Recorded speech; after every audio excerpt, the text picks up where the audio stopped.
안녕하세요. 함께 사는 세상 행복 전도사 채널입니다.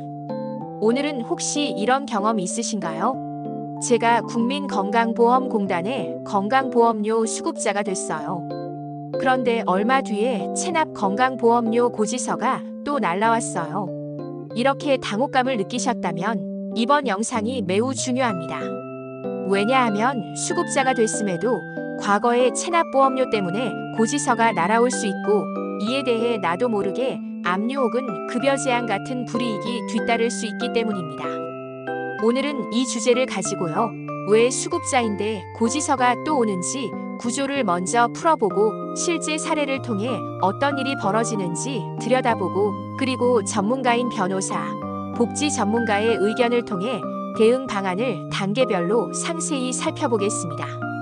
끝까지 보시면 내가 무슨 상황인지, 어떻게 하면 되는지 명확히 이해하실 수 있습니다. 그럼 먼저 기본 구조부터 시작하겠습니다. 1. 기본 구조 이해하기. 수급자가 되면 어떤 변화가 생기나요? 여기서 말하는 수급자는 대표적으로 기초생활수급자, 즉 생계의료급여를 받는 상태를 말합니다. 이 상태가 되면 보험료를 매월 내야 하는 지역가입자 혹은 직장가입자로서의 보험료 부담이 원칙적으로 사라지는 것이 맞습니다. 실제로 최근 설명글에는 수급 자격 취득 이후에는 더 이상 새로운 국민건강보험료가 부과되지 않습니다. 즉, 수급자가 된 이후부터는 매월 새로운 보험료가 올라오지 않아야 정상입니다. 그럼 왜 고지서가 또 날아오나요? 그렇다면 왜 수급자인데 고지서가 또 오는 걸까요? 이 부분이 핵심입니다. 그 이유는 수급자가 되기 이전에 발생한 체납보험료가 남아있기 때문입니다. 예컨대 A씨가 지역가입자였고 몇 개월 보험료를 납부하지 못해 체납이 발생했습니다. 이후 A씨가 생계급여 수급자로 선정되어 보험료 부과가 중단되었습니다. 그런데 공단 입장에서는 수급자가 되기 전 발생한 체납보험료금이 아직 있다고 보고 고지서를 보내는 경우가 있습니다. 위 글에서도 수급자 이전의 미납보험료는 납부 의무가 남아있을 수 있습니다. 이 구조를 이해하지 못하면 나는 수급자니까 보험료 안 내도 되지 않나요? 하고 안이하게 생각했다가 연체금 압류, 통지서 등을 받고 나서 당황하는 경우가 많습니다. 체납 시 어떤 조치가 가능한가요? 이제 체납이 발생했을 때 어떤 절차와 처분이 가능한지 살펴보겠습니다. 독촉 및 연체금. 국민건강보험공단은 납부기한까지 보험료를 내지 않으면 독촉장을 보내고 납부기한 지난 날부터 연체금을 부과할 수 있습니다. 예컨대 납부기한 이후 매일일 경과 시 연체금이라는 규정이 있습니다. 급여 제한 및 부당이득 환수. 체납이 장기화되면 의료보험 급여가 제한될 수 있고, 병원에 가서 보험 적용을 받지 못한 뒤에는 나중에 공단이 부당이득금을 청구하는 사례도 있습니다. 즉, 체납했을 때 병원 진료를 받았을 때 보험 적용이 되지 않습니다. 나중에 청구서 왔다라는 악순환이 벌어질 수 있는 것이죠. 압류 채권 추심. 납부 능력 없이 체납이 계속되면 통장, 예금, 부동산 등에 대한 압류 등의 징수 절차가 진행될 수 있습니다. 특히 저소득 취약계층의 경우 통장 압류 관련 민원이 많았다는 조사도 있습니다. 결손 처분 가능성. 다만 반대로 납부 가능성이 없다고 인정되는 경우에는 결손 처분, 즉 체납 채권을 탕감해주는 제도도 존재합니다.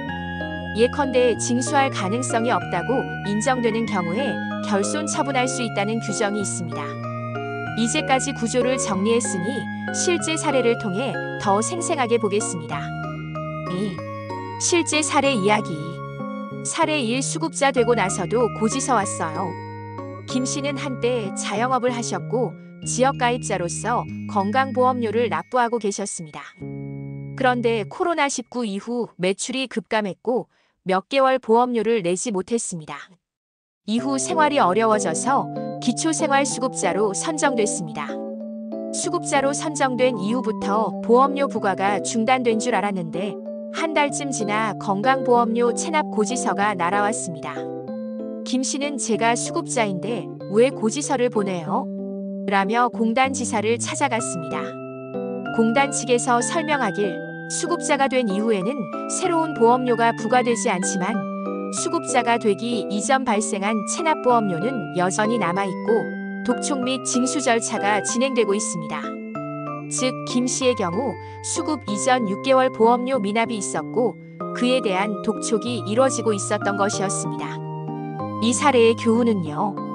수급자 선정이 과거의 체납보험료를 자동으로 없애주지는 않는다는 점. 위 구조에서 본 바와 같습니다. 조속히 분할 납부나 결손 처분 가능성을 확인해야 한다는 점입니다. 사례 2 병원 갔더니 보험 적용 안 돼요. 박 씨는 생계형 체납자 상태였습니다. 보험료가 몇 달 밀려 있었고 체납이 장기화됐습니다. 어느 날 다리가 부러져 병원에 갔는데 진료비가 보험 적용이 안 돼 매우 부담이 컸습니다. 이후 공단으로부터 부당이득금 청구서가 날아왔습니다.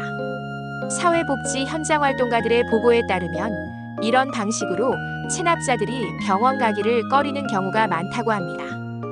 이 사례에서 보면 체납 시 의료급여 제한으로 병원 이용을 할 수 없습니다.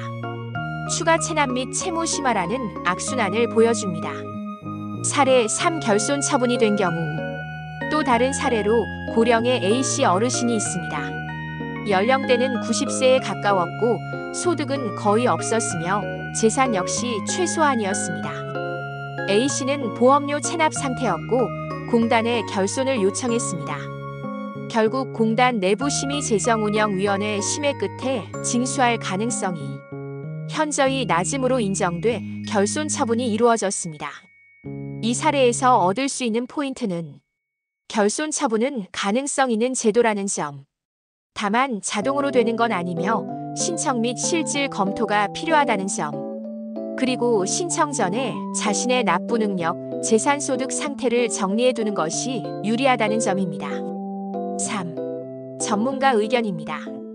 여기서는 변호사, 복지 전문가, 공단 관계자의 의견을 정리해 보겠습니다. 변호사 의견. 변호사 B씨는 다음과 같이 말씀하십니다. 수급자가 된 이후에도 과거 체납보험료가 남아있는 상태에서는 납부 의무가 계속 존재합니다. 다만 중요한 것은 체납 상태에 있는 경우에도 절차적 방어권이 있으며 분할 납부 혹은 결손 처분 등을 통해 대응할 수 있습니다. 또한 B 변호사께서는 다음과 같은 조언을 주셨습니다. 체납 고지서가 왔을 때 내용 증명 등기 우편 송달 여부 등을 확인할 필요가 있습니다. 왜냐하면 송달이 적법하지 않으면 절차가 무효가 될 여지도 있기 때문입니다.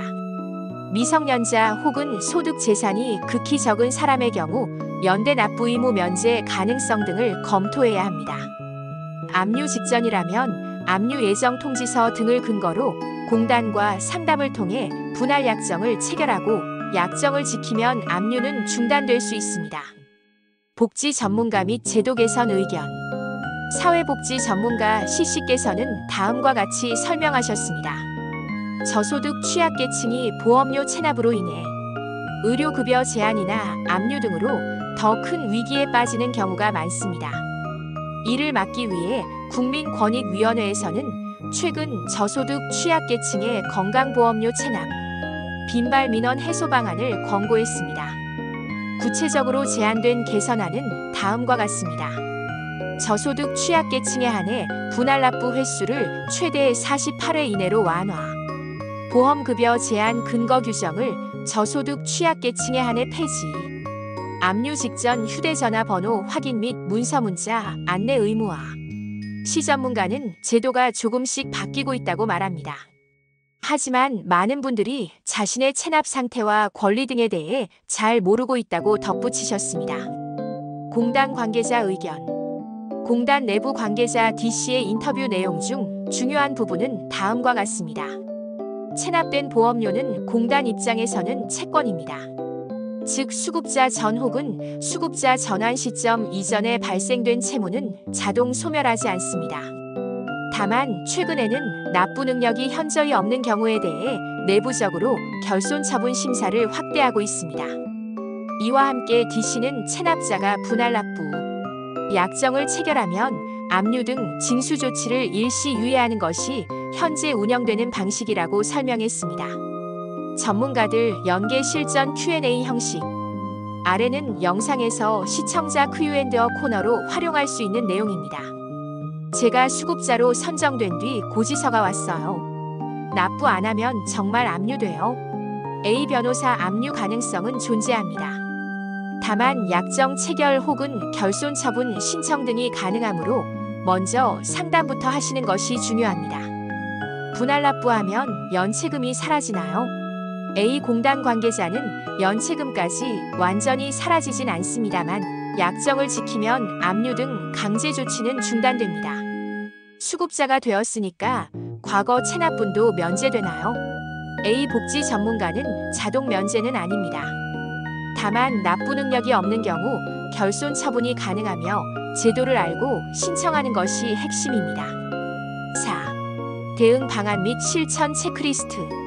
단계별 대응 흐름. 고지서, 독촉장 압류 예정 통지서 등이 왔을 경우 도착 일자 확인, 송달 방식 여부 확인, 체납 발생 시점 확인, 자신의 자격 상태 확인, 현재 수급자인가, 보험료 부과 중단 상태인가, 과거 지역가입자 혹은 직장가입자였을 때 체납이 있었는가, 납부 가능성 및 재산소득 실태 점검, 연소득 재산 상태, 기타 채무생활비 상황, 공단 상담 및 신청, 분할 납부 약정 신청, 결손 처분 신청 가능성 상담, 연대 납부 의무 면제 여부 검토 등, 약정 체결 후 이행 및 사후 관리, 약정 지킬 경우 압류 등 강제 처분 유예 가능, 어떠한 상황에서도 병원 이용권 등을 포기하지 말 것, 제도 변화 등 최신 정보를 지속적으로 확인.